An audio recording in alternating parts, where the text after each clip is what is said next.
Today we're going to be comparing the Mustang GT and the C6 Z06 in 4 different categories. The first one being aggressive appearance, the second one being value to dollar performance-wise. This is going to be based on power per mod and supporting mods that you're going to have to reliably hold that power. The third category is interior styling and quality. The last and fourth quality is the exhaust system. So let's get into it and we're going to talk about each category. If you don't follow me on Instagram, I actually posted a poll for each of these categories on my Instagram stories for everybody to vote. One vote is 1 point, and whichever car has the most points at the end is going to win best car? No. Well. Best is obviously very subjective. But I thought it would just be a fun video to do, so let's get to it. Okay, so obviously, as you can see, my car is very aggressive, but I have AutoAddict to thank for this because I got the entire front end, the headlights, and the hood all from AutoAddict, and it just makes the front end of the car pop so much. So it's going to be very hard to beat the aggressiveness of the Mustang, but we're going to pan over to the Corvette here.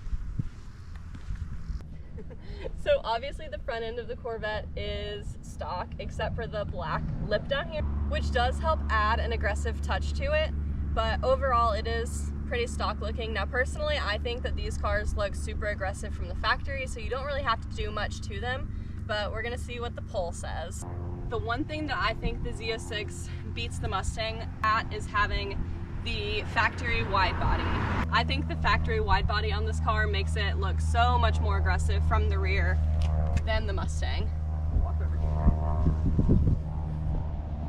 Now obviously I think the rear end of the Mustang looks really great and aggressive, and I think the most aggressive part is how low I have it and how wide the tires are. The stance overall makes the rear end of this look really aggressive, but I think I have to give the Corvette the more aggressive appearance on the rear end. Alright, so as you can see from the polls on the screen, the car that won the most aggressive appearance is the Mustang. So obviously this interior is from 2008 and interior in the Mustang is from 2022. So there are some obvious differences in the modern styling, but personally, I think this interior is very high quality, and I think for this being 2008 interior, I think it's very modernized for its time. I love the stitching on the dash and the kind of carbon fiber-y look. It's not carbon fiber, but it looks very similar, and I think that's a really nice touch to the interior. You do have all of the steering wheel buttons, and you have all the buttons over here. Overall, it feels very driver oriented, which I really like. So because this is the 3LZ package, we do have the heated seats and the red on the seats, which I personally really love. But overall, I love this interior. I would give this like at least an 8 out of 10. But I think this is very good quality. Let's see, you can't even hear any creaking. Not like no old Dodge. Okay, let's head over to the Mustang. Alright, so now we're in the Mustang, and obviously, first and foremost, my favorite thing about the interior, well two, it's tough, is the seats, the Recaro seats, and the digital dash, which you can't see right now, but I mean, so if you like newer, more electronics, then obviously this one is probably going to be more your style. I have all of the button options on the steering wheel and the silver accent along the dash, and of course we also have the stitching on the dash, which I really love. But I will say the one thing that I gave up to have the Recaros was the heated and cooled seats, which I do really miss sometimes, but I have to say I think it's worth it to have the Recaros.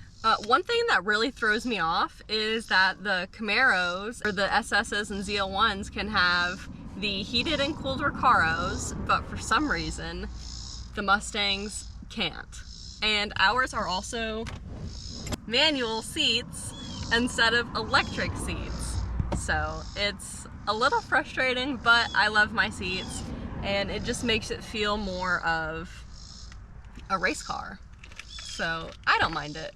But I love this interior, and obviously everybody else did too, because I'm gonna put the poll results up here, and it looks like the Mustang won on the interior styling and quality also. So Mustang is 2 for 0.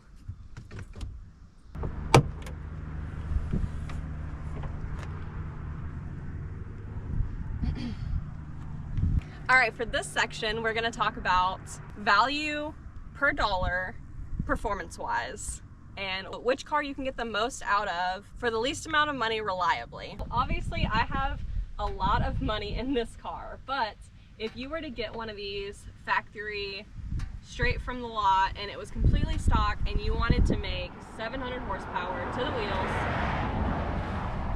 all you would have to do to reliably hold that power is most likely the oil pump gears. I personally haven't heard of really any other problems out of these Coyotes. If you want to make big power, all you have to do is upgrade the oil pump gears and throw a blower on there and you're good to go. You're going to make a lot of power, and you're going to make that power reliably.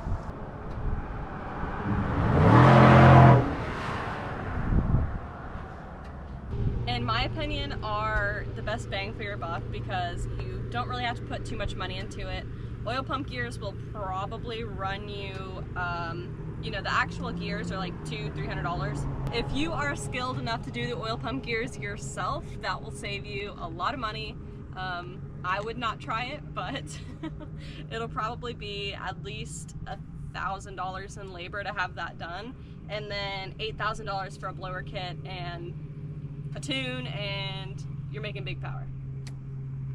So overall, I think that's pretty good. Now we'll move over to the Corvette.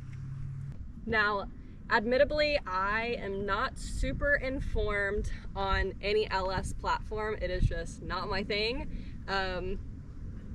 But this is obviously an LS7. It's a 7-liter.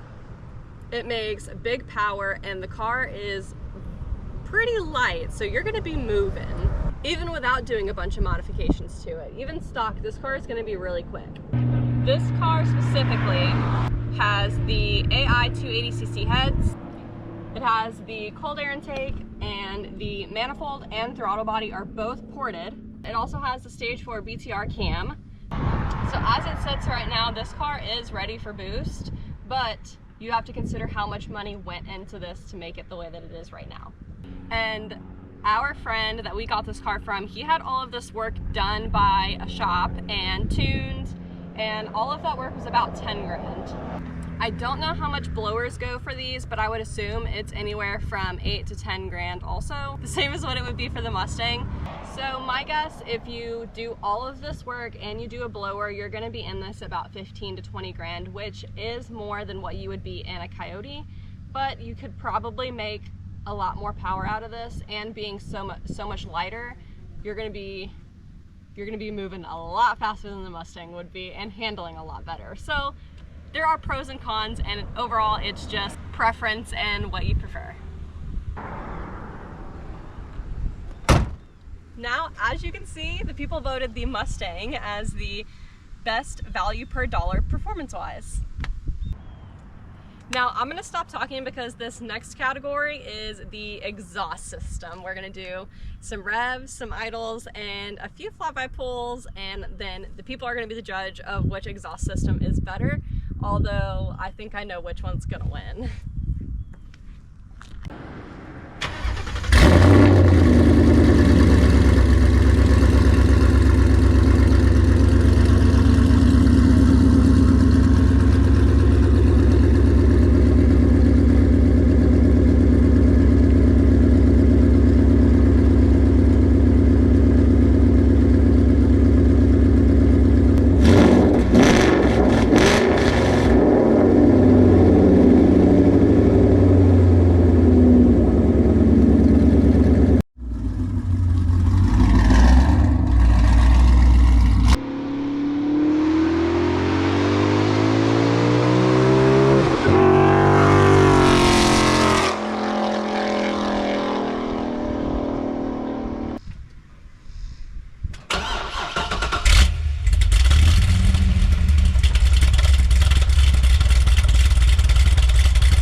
it's not hard to tell that the Corvette is going to be the people's choice for the best sounding exhaust.